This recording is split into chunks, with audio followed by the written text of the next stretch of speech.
The Malice of Inanimate Objects by M.R. James. The malice of inanimate objects is a subject upon which an old friend of mine was fond of dilating, and not without justification.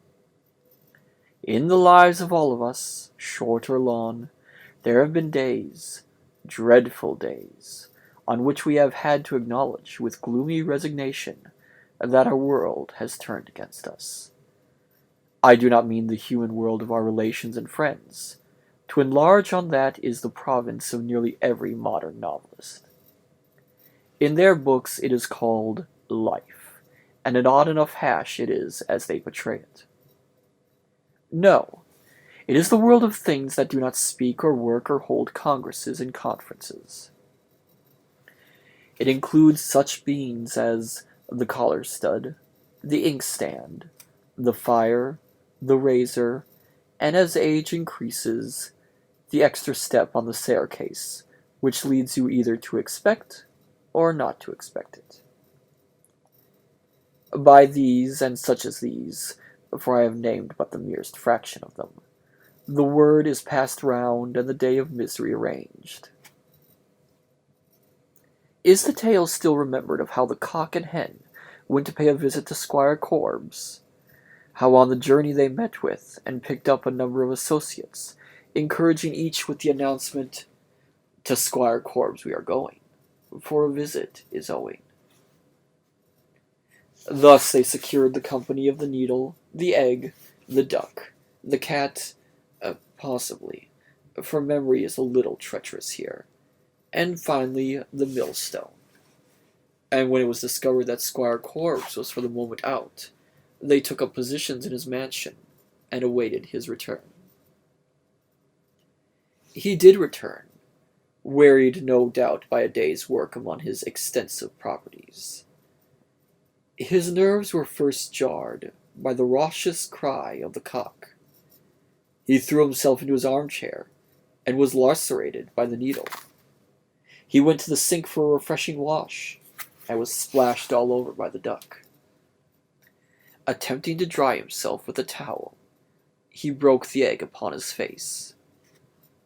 He suffered other indignities from the hen and her accomplices, which I cannot now recollect, and finally, maddened with pain and fear, rushed out by the back door, and had his brains dashed out by the millstone that had perched itself in the appropriate place. Truly, in the concluding words of the story, this Squire Korbes must have been either a very wicked or a very unfortunate man. It is the latter alternative which I incline to accept. There is nothing in the preliminaries to show that any slur rested on his name, or that his visitors had any injury to avenge. And will not this narrative serve as a striking example of that malice of which I have taken upon me to treat? It is, I know, the fact that Squire Korbes' visitors were not all of them, strictly speaking, inanimate. But are we sure that the perpetrators of this malice are really inanimate either? There are tales which seem to justify a doubt. Two men of mature years were seated in a pleasant garden after breakfast.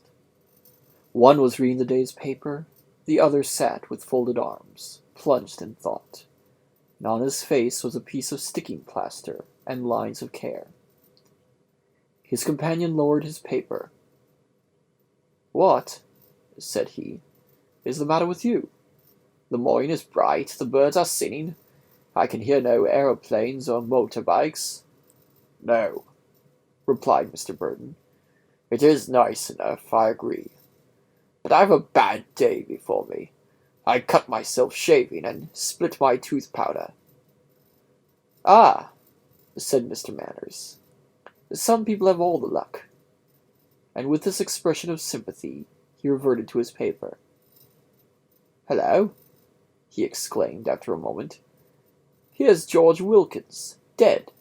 You won't have any more bother with him anyhow." George Wilkins, said Mr. Burton, more than a little excitedly. Why, I didn't even know he was ill. No more he was, poor chap. Seems to have thrown up the sponge and put an end to himself. Yes, he went on. It's some days back. This is the inquest. Seemed very much worried and depressed, they say. What about, I wonder?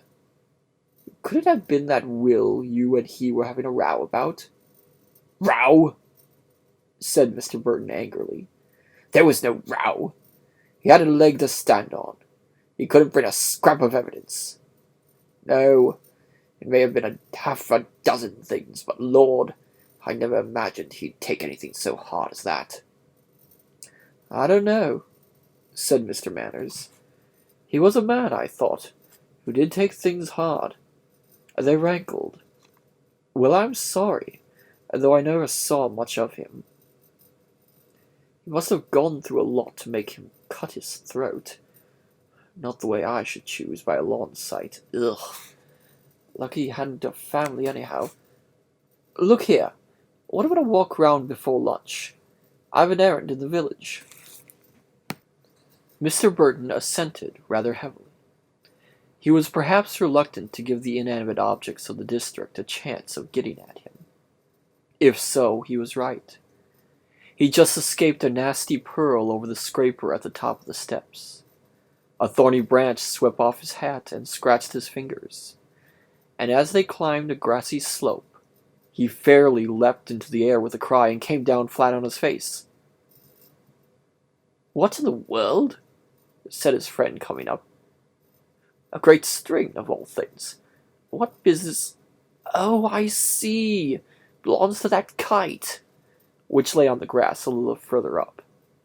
Now if I can find out what little beast has left that kicking about, I'll let him have it, or rather I won't. For he shan't see his kite again. It's rather a good one, too.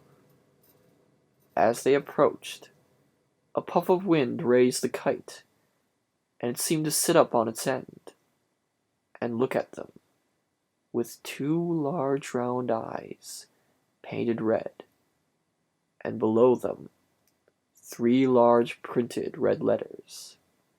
I see you. Mr. Manners was amused and scanned the device with care. Ingenious, he said. It's a bit off a poster, of course. I see. Full particulars, the word was. Mr. Burton, on the other hand, was not amused, but thrust his stick through the kite. Mr. Manners was inclined to regret this. I dare say it serves him right, he said, but he'd taken a lot of trouble to make it. Who had? Said Mr. Burton sharply. Oh, I see. You mean the boy? Yes, to be sure. Who else? But cut on down now. I want to leave a message before lunch. As they turned a corner into the main street, a rather muffled and choky voice was heard to say, Look out! I'm coming! They both stopped, as if they had been shot. Who was that? Said Manners. Blessed if I didn't think I knew. Then, with almost a yell of laughter, he pointed with his stick. A cage with a grey parrot in it was hanging in an open window across the way. I was startled, by George. Gave you a bit of a turn too, didn't it? Burton was inaudible. Well, I shan't be a minute. You can go and make friends with the bird. But when he rejoined Burton, that unfortunate was not, it seemed, in trim for talking with either birds or men. He was some way ahead, and going rather quickly. Manners paused for an instant at the paired window, and then hurried on laughing more than ever. Have a good talk with Polly, said he, as he came up. No, of course not, said Burton testily. I didn't bother about the beastly thing. Well, you wouldn't have got much out of her if you tried, said Manners. I remembered after a bit.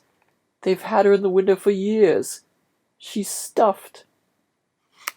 Burton seemed about to make a remark, but suppressed it. Decidedly, this was not Burton's day out. He choked at lunch. He broke a pipe. He tripped in the carpet. He dropped his book in the pond in the garden. Later on he had or professed to have a telephone call summoning him back to town next day, and cutting short what should have been a week's visit. And so glum was he all the evening that Manners' disappointment in losing an ordinarily cheerful companion was not very sharp.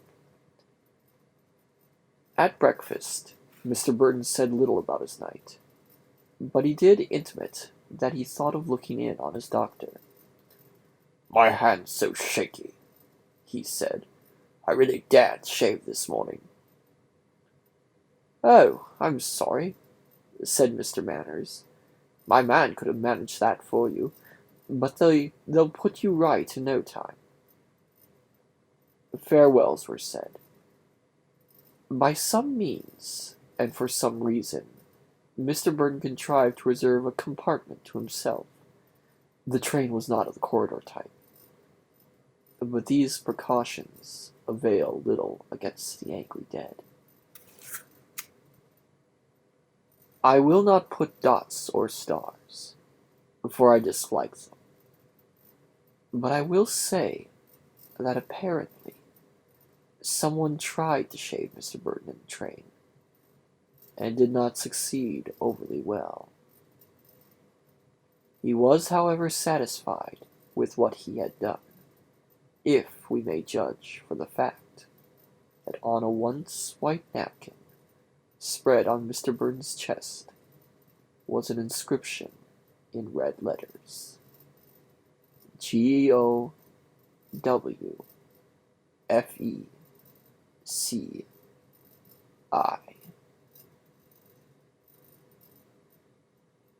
Do not these facts, if facts they are, bear out my suggestion that there is something not inanimate behind the malice of inanimate objects? Do they not further suggest that when this malice begins to show itself, we should be very particular to examine, and if possible, rectify any obligatories in our recent conduct? And do they not, finally, almost force upon us the conclusion that, like Squire Quarbs, Mr. Burton must have been either a very wicked or singularly unfortunate man?